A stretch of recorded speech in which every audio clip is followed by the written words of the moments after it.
Assalamualaikum warahmatullahi wabarakatuh. Waalaikumsalam warahmatullahi wabarakatuh. Sahabat Syar'id yang dirahmati Allah, alhamdulillah hari ini saya Nong Niken kembali menjumpai seluruh para pemirsa dimanapun Anda berada di program kesayangan kita yaitu Syar'id. Namun untuk memulai kali ini karena memang Ustadz kali ini sangat spesial, saya akan memulai dengan Bang Juki Beli Kuaci, ayo kita belajar bareng lagi. Iya. Karena memang di studio sudah hadir bersama kita Ustadz yang memang sudah tidak asing lagi, Ustadz Taufikur Rahman. Assalamualaikum Ustadz. Waalaikumsalam warahmatullahi wabarakatuh, Mbak Niken. Jadi kalau setelah mantunnya baru dapat ini, sederhana saja, pakai arloji saat naik bukit. Ya. Kelihatan orang Ragunan lagi makan asinan. Cakep. Kita ngaji hanya di Syar'id yang insya Allah selalu tontonan menjadi tuntunan. Masya Allah, emang enaknya tuh kalau sama Ustadz tuh kita jadi out of the box, berpikir lagi apa gitu. Ya. Ustadz, hari Ya. ini kita membahas tema yang cukup menarik, ini mengenai gelar haji. Ya. Antara sunnah, tradisi, atau gengsi. Ya. Nah itu kan banyak sekali fenomena di masyarakat yang terjadi yang membuat kita kadang terheran-heran. Maksud ada juga yang berdecak kagum, ada juga yang membuat kita rasa-rasanya kepengen sesegera mungkin Allah panggil deh untuk menjalankan ibadah rukun Islam yang kelima itu. Ya. Tapi sebelum kita bahas lebih dalam, Ya. kita coba cek dulu ini ada video viral yang agak menggelitik nih. Coba kita lihat. Kita lihat ya. Mobil tronton pukul 5. Kita nonton sama-sama. Ibu Halilintar dihujat gara-gara ngotot pengen anaknya dipanggil haji. Jadi gini, ceritanya waktu itu di acara lamaran Torik sama Alia, Mas MC lagi mempersilahkan Atta Halilintar sebagai perwakilan buat nyampein maksud kedatangan mereka. MC ini gak nyebut Atta dengan gelar haji. Nah, ayah Torik dan Atta sama Villa Asmid negur MC gara-gara itu. Doi sampai bilang, Pak Haji. Doi protes karena suami Aurel Hermansyah ini baru aja naik haji. Aku gitu. MC buat ngoreksi kata-katanya.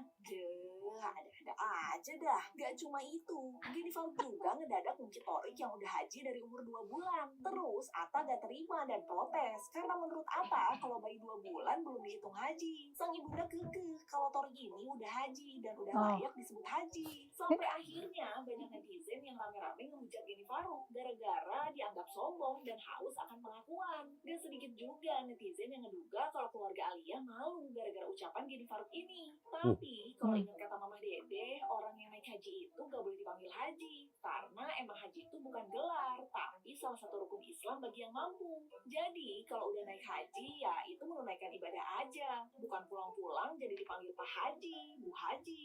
Menurut lo gimana ya Ramania? Ya, gimana tuh Pak Ustadz? Sah nggak hajinya kalau 2 bulan? Iya, jadi begini pemirsa ya.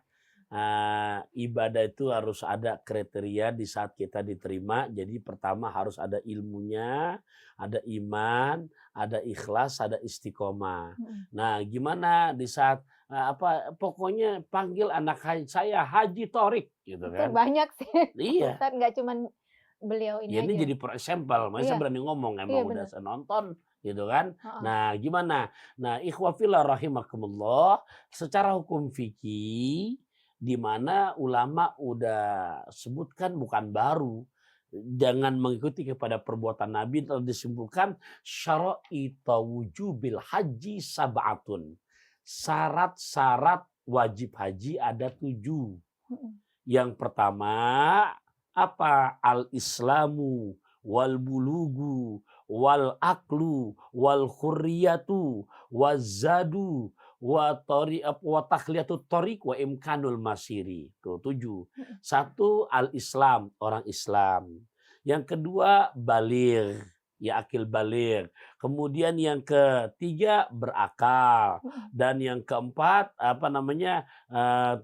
merdeka. Kemudian punya perbekalan. Kemudian lagi aman pada perjalanan dan di Saudinya di Mekah Madinah memungkinkan aman buat melaksanakan ibadah haji.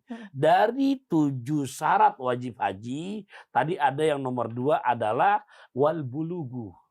Yaitu akil balik. Berarti selama dia belum akil balik, ya kalau bocah masih 2 bulan, Gitu. Makan aja dia belum becus. Belum tahu apa-apa. Iya, nah berarti secara objektif harus saya jawab belum masuk kriteria syarat wajib haji. Artinya bisa kita bilang balita itu belum masuk Belum, kriteria. karena tadi itu udah ketetapan yang udah baku, objektif yang nggak akan berubah sampai hari kiamat, gitu kan? Ya, nah apa al-Islamu wal bulugu. Lah kalau 2 bulan, akil balik berapa sih? Ya, saya nggak perlu nyebutin umurnya karena kondisi dulu sama sekarang beda. Yang dimana laki-laki udah bisa, punten, keluar sperma, kasar bilang, perempuan udah menstruasi. Kan semudah-mudahnya akil balik nggak pernah terjadi juga umur 2 bulan. Iya benar. Gitu. Jelas ya. Jadi cukup umur. Betul. Ya, cukup umur. Gitu. Begitu Kita caranya. lihat video viral berikutnya ini. Ya. Ini dia. Ini lagi fashion show pulang dari haji, bergelimangan emas. Jadi itu emas beneran itu? Emas beneran Ustadz. Masya Allah. Ustadz bilang Masya Allah, saya aja takut makanya. Iya. Nah terus? Oh gitu.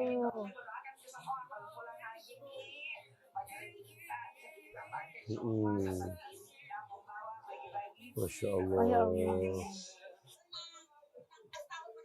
60 tahun menanti. Oh bergaya.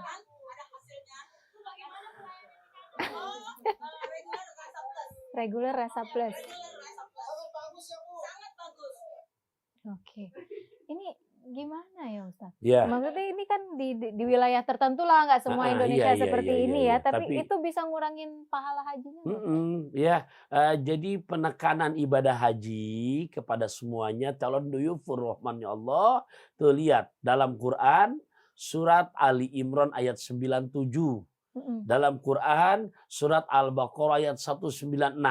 Di situ dengan secara tegas Allah mengingatkan atimul hajja wal umrata lillah. Al-Baqarah 196. Di Ali Imran ayat 97 di mana kata Qur'annya ya untuk ibadah haji itu penekanannya lillah. Ya, lillah itu apa sih artinya? Karena Allah. Contoh kita lagi lafaz niat salat, usolli fardal maghribi salasa rakaatin mustaqbilal kiblati adaan, imamankah, makmumankah atau mumparidkah, intinya adaan lillah. Semata-mata karena Allah. Dan di saat kita bukan hanya ibadah haji doang, di saat memang hati kita kejangkau dan juga udah masuk kepada kategori pamer, maka rugilah ibadah kita. Tapi kan itu kalau kayak begitu kata si ibu yang pakai seperti itu kan budaya di sana. Ya kan katanya. Ya, jadi ibadah itu bukan ikutin budaya. Ibadah itu ikutin yang namanya ilmunya. Ilmunya yang dicontohkan oleh baginda Rasulullah Shallallahu Alaihi Wasallam. Jadi ikhlas ini sampai bicara kriteria ibadah tuh ada sah, ada keterima, Mbak Niken. Kalau sah itu urusannya di saat kita memenuhi kriteria rukun haji 1 ya, di mana dia udah tawaf ihram, ihram dari miqat. Kedua udah tawaf, kemudian tawaf ifadah, kemudian dia udah sa'i, kemudian udah tahallul, ya, kemudian udah wukuf, dan di mana tertib itu kita bisa jawab sah hajinya. Karena kriterianya rukunnya yang dilaksanakan. Tapi kalau keterima bukan ukuran daripada rukun, tapi hati. Ya, tolong ya, kamu panggil saya Bu Haji. Tolong ya, kamu panggil saya Pak Haji karena sudah haji. Kalau di hatinya memang gila hormat, ya, takzimnya itu gila takzimul hormat, maka sia-sialah ibadah itu. Jadi ada yang keterima, ada yang sah, ada yang keterima. Kalau sah, tadi barometernya di saat rukun-rukun dijalani sah. Tapi kalau terima, kembali kepada ikhlasan hatinya.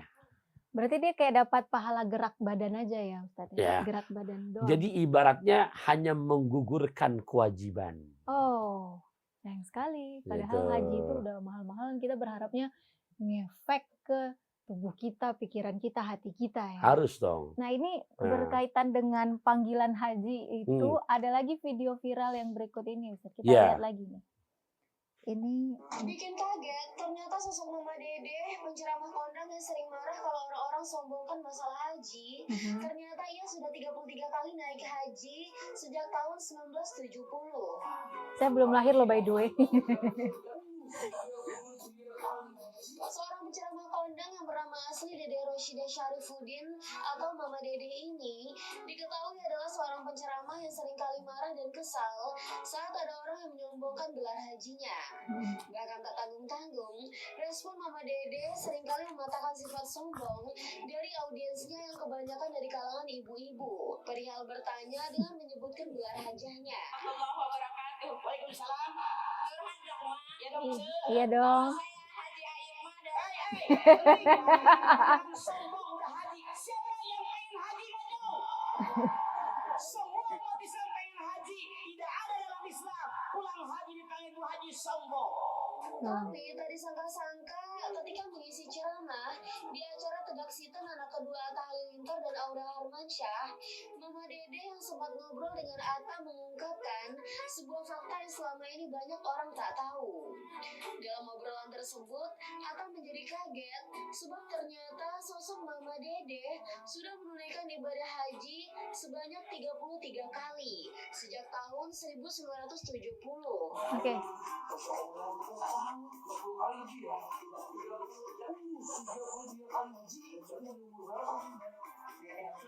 Ya dulu naik haji lebih gampang daripada sekarang ya kayaknya ya. Sehingga orang tuh lebih gampang jarak tunggunya sekarang. Tersebut tuh benar-benar membuat kaget banyak orang. Sebab itulah mengapa Mama Dede sering kali marah dan kesal pada orang-orang sombong yang harus dipanggil haji atau hajah. Bahkan ia sendiri malah sangat benci dipanggil hajah, walaupun ternyata ia sudah haji sebanyak 33 kali. Wah, luar biasa banget ya guys. Aku baru tahu loh gimana ini menurut kalian. By the way Ustadz, saya juga saya pernah dimarahin juga sama, waktu itu saya bawa acara. Saya pernah dimarahin sama ajudan salah satu orang yang memang saya nggak nyebutin hajinya. Jadi Mbak tolong diralat itu namanya Pak Haji ini gitu. Saya pernah ngalamin hal seperti ini. Jadi nggak cuma ya nggak hanya Mbak Niken, ada di kampung saya karena nggak nyebutin haji 2 minggu diambekin. Gitu. Iya. Jadi menurut Pak Ustadz emang tuh harus disebutin banget apa gimana sih? Apa namanya? Kalau kita nggak minta lantas orang menyebutkan itu doa. Oh, oke. Kita lagi belanja nih di pasar. Bu Haji, beli dong barang sayang nih. Bu Haji, beli nih sayuran saya. Nah kita nggak minta, udah di hati ngucap, ya Allah semoga jadi doa, amin. Itu jadi doa. Oke. Tapi kalau tadi yang saya contohkan di kampung saya, sampai 2 minggu orang nggak ditegor karena MC lupa pakai hajah, lupa pakai nyebut haji, maka itu udah tergelincir kepada perbuatan riya. Ya, apa namanya, seri kecil apa? Sombong. Dan ingat ikhwafillah, yang namanya ibadah kalau sudah kecampur dengan riya itu kosong, nihil, nggak ada pahalanya. Makanya di dalam Al-Quran di surat Al-Bayyinah ayat kelima Allah ingatkan buat kita semua, wa ma umiru illa liya'budullaha mukhlishina lahuddina hunafa'a wa yuqimus sholata wa yutuz zakata wa dzalika dinul qayyimah. Wa ma, dan tidaklah umiru mereka diperintahkan beribadah kepada Allah melainkan meluruskan niat di dalam hatinya. Jadi ibadah manapun, mau haji, mau sholat, mau apa puasa, mau sedekah, bahkan di saat sedekahnya kalau kita niat pamer ya, itu gambaran dalam Al-Quran seperti batu besar, ada tanah, hujan lebat turun, maka itu tanahnya kesapu bersih. Begitulah perumpamaan pahala yang hilang karena niatnya pamer, ria atau gila hormat. Nauzubillah min zalik. Tapi ini ada budaya yang aneh lagi nih dari video viral yang orang pulang haji diminumin air cucian kakinya. Gimana menurut Ustaz? Nah, gitu tuh. dia cuci kaki, air cucian kakinya. Ibunya agak glamor ya pakai bajunya ya. Nah, gitu Ustaz. Terus nggak cuma cuci kaki, tapi basuh muka juga. Itu budaya lokalnya melanggar syariat nggak Ustaz? Kalau secara syariat udah melanggar. Fix ya? Ya, iya. Karena memang nggak ada Nabi mengajarkan seperti itu. Gitu. Jadi di saat kita meniatkan kepada sesuatu yang bukan selain Allah, kan udah jelas-jelas dalam Quran, Qul huwallahu ahad, Allahus somad. Hanya Gusti Allah tempat kita berlindung. Nah, di saat kita berlindung, antar nih kan air cucian kakinya saya simpen nih di dalam wadah kecil. Udah disimpan, diabadikan, jadi jimat.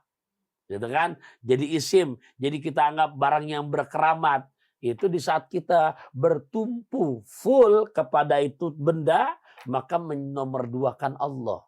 Dan yang begitu termasuk kategori kepada inna syirka la zulmun azim. Di dalam Quran surat ke-31, juz 21, surat Luqman, ayat ke-13. Sampai Allah mengingatkan buat kita semua, wa id qala Luqmanu libnihi wa huwa ya'izuhu ya bunayya la tusyrik billah inna syirka la zulmun azim. Apa artinya? Wa iz qala Luqman, dan di saat Luqman berkata libnihi kepada anaknya, ya bunayya, wahai anakku, la tusyrik billah, janganlah kamu menyekutukan Allah. Di saat kita lihat sikap begini, lantas karena proses pendewaan ya kepada orang tua, kepada guru, kan juga ada juga tuh yang kepada guru yang cium tangannya sampai cium kaki. Gitu kan? Iya, yang dia bilang bisa video call sama malaikat, gitu kan? Iya, saya tahu lagi tuh, lihat lagi videonya. Ini udah sekalian dibahas juga. Iya. Yang dalilnya nggak jauh, makoli ada call di pinggir kali kan gitu. Nah, mohon maaf, itu juga sama termasuk. Jadi di saat begitu berarti menjadikan sesuatu selain Allah sebagai pendewaan, maka kita termasuk kategori syirik. Gitu ya. Makanya kata Quran tadi surat Luqman ayat ke-13, kasih tahu ya Luqman kepada anak kamu, inna syirka la zulmun azim. Sungguh syirik adalah dosa besar. Jadi kalau ada orang bawa pulang tanah dari Mekah, bawa pulang tanah nih biar bisa balik lagi ke Mekah, itu sama. Apapun jenisnya, mau ngambil benda yang ada di Jabal Rahmah, di Muzdalifah, termasuk nulis tuh nama di Jabal Rahmah, ntar di Tugu ini Allah kabul nah itu sangat tipis sekali. Di saat kita bertumpu kepada selain Allah, maka tergelincir kepada perbuatan syirik. Nauzubillah min dzalik. Ustadz, ada yang mau lewat? Nanti kita lanjutkan lagi perbincangan kita. Siap. Semakin seru. Para pemirsa jangan kemana-mana. Tetap bersama kami di Share It.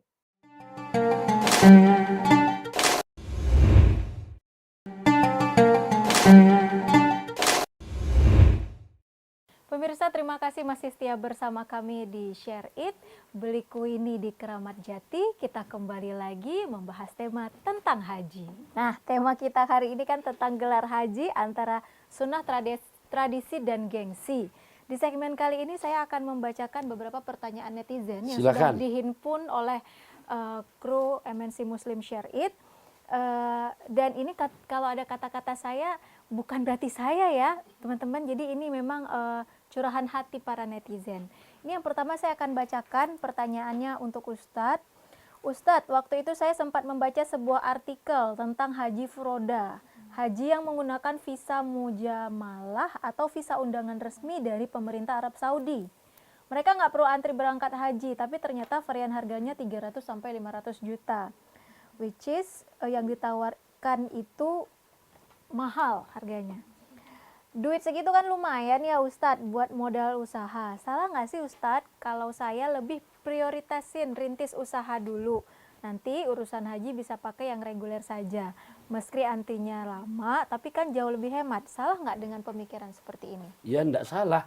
Karena memang kriteria untuk haji ya buat mereka yang di dalam Al-Quran surat Ali Imran ayat 97, buat mereka yang udah mampu pada jalannya. Nah, di saat saudara kita mempunyai pemikiran, waduh, kalau furoda memang cepat, tapi harganya luar biasa. Ya balik kalau kita nominalkan di rupiah di atas 200 jutaan. Gitu kan? Nah, sementara kemampuan kami adalah yang memang untuk hasil bisnis kami sebulan sekian pemasukannya. Ya, masih jauh untuk mendapatkan tingkat bisa furoda. Nah, kemudian kami udah yang sifatnya reguler saja. Nah, nggak salah. Kenapa? Karena memang Anda masuk kategori, belum masuk kategori mampu. Dan haji ketetapannya kan disebutkan rukun Islam ada 5, yang kelima apa? Buat mereka yang mampu pada jalannya. Jadi buat mereka yang memang para akhwat, ikhwah yang Allah berikan belum kemampuan kepada secara urusan materi, nggak usah jadi pesimis, nggak usah juga jadi malu, ya. Dan kayaknya kalau saya baca hadis tentang perihal di mana sulit akhir zaman begini, Nabi seakan-akan kayak udah tahu, Mbak Niken. Banyak makanya hadis-hadis yang Nabi sebutkan yang walaupun nggak ke Mekah, tapi termasuk mendapatkan fadilah haji umroh yang keterima haji umrohnya. Nabi begitu. Itu kan ngomong udah 14 tahun yang lalu. Jadi seakan-akan Nabi udah tahu di akhir zaman akan sulit untuk bisa secara ke materi dan juga untuk tiap tahun berangkat haji. Nah, contoh ikhwafillah, Nabi sampai berjanji siapa yang bisa menjaga subuhan berjamaah. Kemudian subuhan berjamaah ini bukan hanya di bulan haji, setiap hari. Kemudian Nabi sholat subuh berjamaah, dia nggak lantas kabur. Thumma qa'ada, dia duduk, yazkurullaha, dia berzikir kepada Allah. Berzikir ini tafsirannya luas. Bisa betul-betul berzikir, dia megang Quran, dia baca Quran.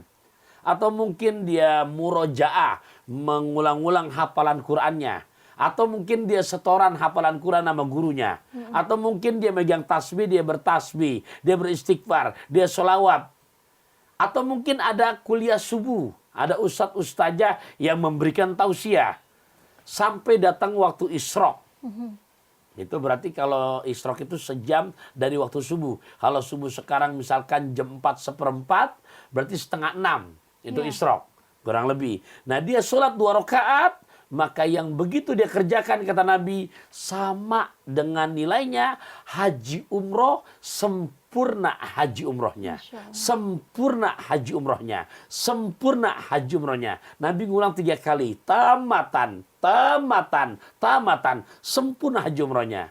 Jadi kalau ngelihat hadis seperti ini, dan ini hadis sahih, ya, seakan-akan Nabi udah memberikan solusi. Buat kamu yang belum mampu pada jalan kamu, jangan maksain kehendak. Gitu. Karena juga dalam hadis lagi yang lain, nanti Nabi menyebutkan banyak besok di yaumil qiyamah, mereka yang nggak sampai ke Mekah, mereka yang nggak sampai ke Madinah, tapi mendapatkan predikat haji yang mabrur. Masya Allah. Itu karena konsisten ibadahnya. Betul sekali, apalagi tadi dipakai. Cuman memang kalau ngikutin tadi pakai ilmu haji torik, gitu kan. Nah, MC ini bisa diambekin karena nggak pakai label haji torik, haji torik. Nah, ya, nah seperti itu kan, itu kita hanya sebatas ya gelar itu, kalau kita nggak bisa jaga hati kita, itu racun semuanya. Betul, itu setuju sih. Itu Gitu. kalimat benar banget. Saya jadiin status ya nanti, Pak Ustadz. Saya bacakan pertanyaan berikutnya dari netizen. Pak Ustadz, saya pernah dapat cerita dari tetangga saya. Katanya ada seorang rentenir yang berangkat melaksanakan haji. Namun ketika tawaf kakinya seringkali tersandung hingga lecet-lecet. Ya, bagus. Beredar rumor pria tersebut ternyata masih menyimpan jimat di dalam dompetnya. Apakah benar Ustadz ketika kita membawa jimat saat melakukan ibadah haji akan dikenakan pasal sihir yang ancaman hukumannya bisa dipenjara atau dipancung sampai maksimalnya hukuman mati? Sekiranya jamaah ini sudah bertobat, apakah tobatnya diampuni dan ibadah hajinya diterima? Ya, jadi ingat, ikhwafillah rahimakumullah, bukan hanya saat hajian, dimanapun kita berada, di saat kita tinggal, ibadah, udah konsepnya iyyaka na'budu wa iyyaka nasta'in. Hanya kepada Engkau kami beribadah dan hanya kepada Engkaulah kami minta pertolongan, yaitu Gusti Allah. Ya. Ini kadang-kadang memang prakteknya beda.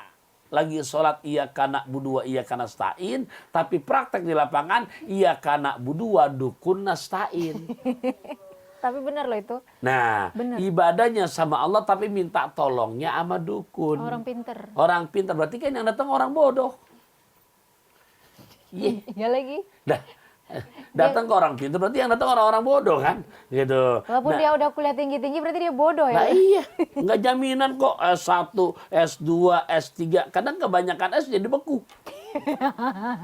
Nah, gimana konsekuensinya? Saya bacakan secara nas objektif di mana Nabi menyebutkan man aja'arrafan au kahinan fasaddaqahu bima yaqul faqad kafara bima unzila ala Muhammadin sallallahu alaihi wasallam. Siapa orang yang datang sama orang pinter katanya tuh, istilahnya guru spiritual, dan dia membenarkan akan ucapannya, kamu harus begini, begini, begini, begini. Beli ayam yang hitam semuanya, sampai ke mata-matanya warna hitam. Gitu kan? Nah, lantas dia patuhi di mana nasihat dari paranormalnya, maka kata Nabi yang pertama, niscaya orang yang begitu udah kafir sama ajaranku. Dalam hadis yang lain disebutkan lam tuqbal salatuhu arba'ina yauman, enggak diterima salatnya selama 40 hari. Tuh konsekuensi percaya sama yang begituan. Ya. Kalau kita sekedar baca aja tetap nggak diterima salat. Baca apanya nih? Baca ramalan itu kan termasuk ramalan. Oh, kalau baca kan sekedar kita namanya ada kadang-kadang saat tangannya saat dilihat. Iya. Gitu kan, saya kasih. Itu nggak apa-apa. Saat ini nyambung nih, saat ini ntar Ustadz akan banyak duit gitu kan. Oh amin. Iya sudah.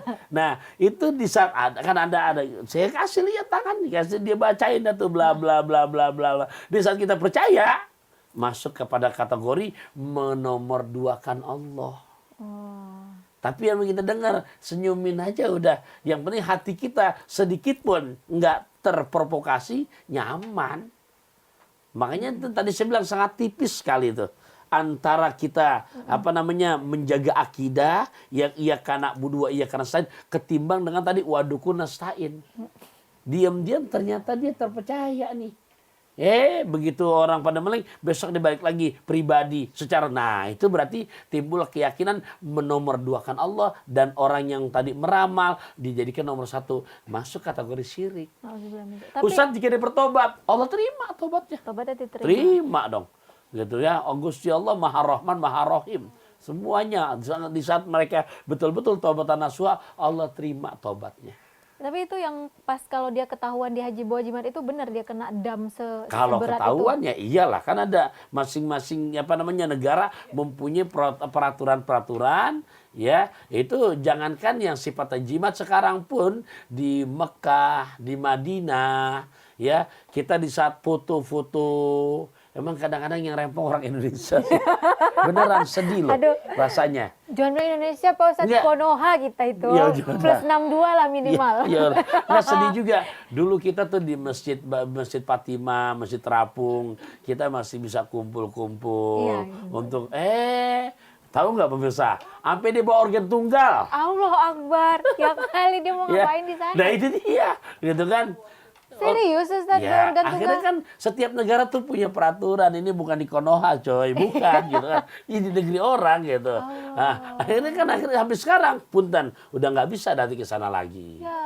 Iya gitu. Gara-gara segelintir orang. Iya, sekarang pun kita kalau misalkan di depan Masjid Kuba, ya di tempat-tempat sejarah, udah foto sekarang masih boleh, pakai spanduk boleh, tapi udah nggak boleh ada ucapan-ucapan yel-yel. Kenapa? Ya kadang-kadang yang banyak ini ya kalau bukan orang kita dah, akhirnya sekarang dilarang. Gitu. Iya, begitu. Ya Allah, ada-ada aja ya. Ya sedih deh baru tahu itu. Ya udah, saya bacakan lagi ya Ustadz. Betul, silakan. Ustadz, waktu itu ibu saya cerita tentang pengalaman hajinya. Ada salah satu jamaah haji yang usianya masih sangat remaja. Ya. Berbeda dengan kebanyakan jamaah lain yang sibuk menunaikan ibadah haji di depan Ka'bah, jamaah ini malah asyik main game, TikTok, ya bikin konten ini kayaknya. Dibandingkan melakukan sholat, zikir, dan doa. Saya pernah membaca sebuah artikel, jika kita niat melakukan perbuatan dosa atau sesuatu yang sifatnya mengganggu kehusyukan ibadah, maka hukum ibadah hajinya menjadi haram. Dan pahala jadinya menjadi sia-sia karena menyusut. Benar nggak Ustaz? Ya rugi. Karena memang kan makanya di dalam Al-Quran surat ke-23 juz ke-18 ayat 1 sampai 11 Allah ingatkan kan. Bismillahirrahmanirrahim. Qad aflahal mu'minun alladzina hum fi salatihim khasi'un walladzina hum anil lagwi mu'ridun. Tuh, aturan dalam beribadah. Qad aflahal mu'minun. Ayat pertama, sungguh beruntung. Siapa? Mereka orang-orang yang beriman. Alladzina hum fi sholatihim khasi'un. Orang-orang yang dalam mendirikan ibadah, sholatnya, hajinya, penuh konsentrasi. Penuh kekhusyuan. Walladzina hum anil lagwi mu'ridun. Dan orang-orang yang di saat lagi ibadah, hal-hal yang sifatnya nggak ada faedahnya ditinggalkan. Gitu. Jadi kita jangan sampai sayang, ongkosnya udah mahal-mahal, apalagi haji ya, nggak semuanya orang bisa dapat giliran. Benar, Gitu. Iya, bukan hanya mahal. Ini waiting listnya bukan waktu yang sebentar. 20 tahun loh. Nah, itu dia. Bayangkan kalau nyetornya udah umur 80 tahun. Nunggu 20 tahun. Kalaupun masih hidup kan belum tentu masih gagah. Iya benar. Nah, makanya dalam Al-Quran disebutkan walladzina hum anil lagwi mu'ridun, orang-orang yang di saat ibadah meninggalkan hal-hal yang udah nggak ada faedah. Jadi ikhwafillah, sekalipun Anda masih remaja, sayang nak, jangan ya Dek ya, jangan ya Dek, jangan. Jangan ya Dek ya. Nah, kenapa? Karena memang menjadi penyebab rusak ibadahnya. Gitu. Ustadz, kalau seandainya ada di sana kan kita sering nitip doa nih. Ini pertanyaan saya. Ini kita sering nitip doa. Yeah. Tapi orangnya malas ngebacain doanya. Doanya kita, dia nggak mau dia yang memohon, tapi dia video call kita. Nih doa aja sendiri depan Ka'bah tuh gimana? Boleh? Gimana? Ya, baiknya memang yang ada di sana. Ikhwafillah, ya, di saat memang kita harus tahu dulu. Di antara tempat-tempat waktu yang mustajab berdoa, secara keilmuan diatur oleh Rasulullah, di antaranya inda ru'yatil Ka'bah, ketika memandang Ka'bah. Ketika memandang Ka'bah, bukan orang yang di Konoha, bukan. Tapi yang ada di sana. Nah, di saat memang kita mau mendoakan, itu saya termasuk yang sering melakukan. Kenapa? Tapi juga saya tidak mau merusak yang namanya kewajiban-kewajiban yang memang kita lagi jalankan. Udah selesai nih rangkaian umroh kita. Udah duduk lah kita udah ya. selesai. Dan untuk ya rata-rata misalkan kepada Al-Fagir diamanati bawa jamaah. Itu di saat lagi memang konsen bawa jamaah, yang begitu nggak bakalan saya lirik. Jangankan buat bikin video, WA juga saya nggak baca. Kenapa? Karena HP pun saya nggak bawa. Kenapa? Ganggu. Tapi di saat udah kelar, momen memang hanya kita pribadi, santai, silakan. Yang ketitipan amanah, jangan sungkan untuk mendoakan saudara kita. Jadi dianya memang yang harus mendoakan gitu Iya ya. kan, Bukan dia malah video call kita disuruh berdoa sendiri ngelihat Ka'bah gitu, bukan ya Ustaz? Aslinya yang tetap disebut memandang Ka'bah yang lagi ada di lokasi. Oke.